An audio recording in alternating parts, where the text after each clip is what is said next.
पतीशी भांडण आणि माहेरी वास्तव्य, घराशेजारील व्यक्तीची ओळख, नंतर प्रेम संबंधातून महिलेवर कोयत्यानं जीव घेणं हल्ला, जबडाच फाडला. त्यानंतर व्हिडिओ पूर्ण बघण्याआधी गुन्हेगार दुनिया या यूट्यूब चॅनलला नक्की सबस्क्राईब करा. प्रेमसंबंधातून एका महिलेवर तरुणानं कोयत्यानं वार करत जीवघेणा हल्ला केल्याचा धक्कादायक प्रकार समोर आलाय.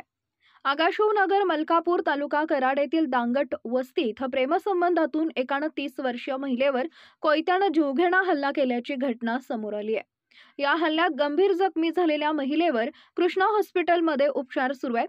महिलेवर झालेल्या गंभीर हल्ल्यात जास्त रक्तस्राव झाल्यामुळे तिची प्रकृती गंभीर आहे.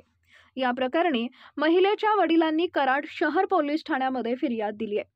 रवींद्र सुभाष पवार, वय वर्ष 35, राहणार दांगट वस्ती, आगाशिवनगर, मलकापूर असं हल्ला केलेल्याचं नाव आहे.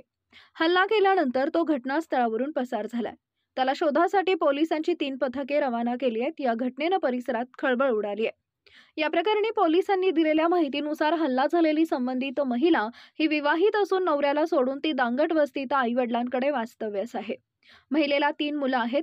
जवळच राहणाऱ्या हल्लेखोर रवींद्र याच्याशी तिची पूर्वीची ओळख असून तिचे हळूहळू ओळखीतून त्याच्याशी प्रेमसंबंधही निर्माण झाले. गुरुवारी दुपारी रवींद्र तिच्या घरी गेला होता. त्यांच्यात काहीतरी बोलणं झालं. त्यावेळी वाद झाले आणि त्यानंतर रवींद्रनं तिच्यावर थेट कोयत्यानं जीवघेणा हल्ला केला. या हल्ल्यात तिच्या कानापासून जबड्यापर्यंत वार गेल्यानं तिचा जबडा पूर्णपणे फाटला होता आणि ती गंभीर जखमी झाली. हल्ला झालेल्या महिलेवरती कृष्णा हॉस्पिटलमध्ये उपचार सुरू आहेत. हल्ल्यामध्ये महिला गंभीर जखमी झालेली पाहिल्यानंतर हल्लेखोर रवींद्र घटनास्थळावरून पसार झाला होता. पोलिसांनी त्याच्या शोधासाठी 3 पथकं रवाना केली आहेत. या प्रकरणी गंभीर जखमी झालेल्या महिलेच्या वडिलांनी कराड शहर पोलीस ठाण्यात फिर्याद दिली होती. घटनास्थळी पोलीस उपअधीक्षक अमोल ठाकूर, पोलीस निरीक्षक राजू तहसीलदार यांनी भेट देऊन पाहणी करून घटनास्थळाचा पंचनामा केला. या प्रकरणी कराड शहर पोलीस तपास करत आहे. नेमकं काय आहे प्रकरण?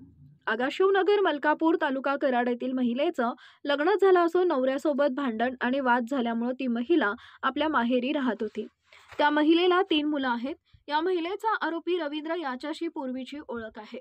या परिचयातूनच त्यांची ओळख वाढली आणि त्यांच्यात प्रेमसंबंध निर्माण झाले. गुरुवारी दुपारी रवींद्र त्या महिलेच्या घरी गेला होता. त्यांच्यात काही कारणास्तव वाद झाला. त्यानंतर रवींद्रनं महिलेवर धारदार कोयत्यानं वार केला.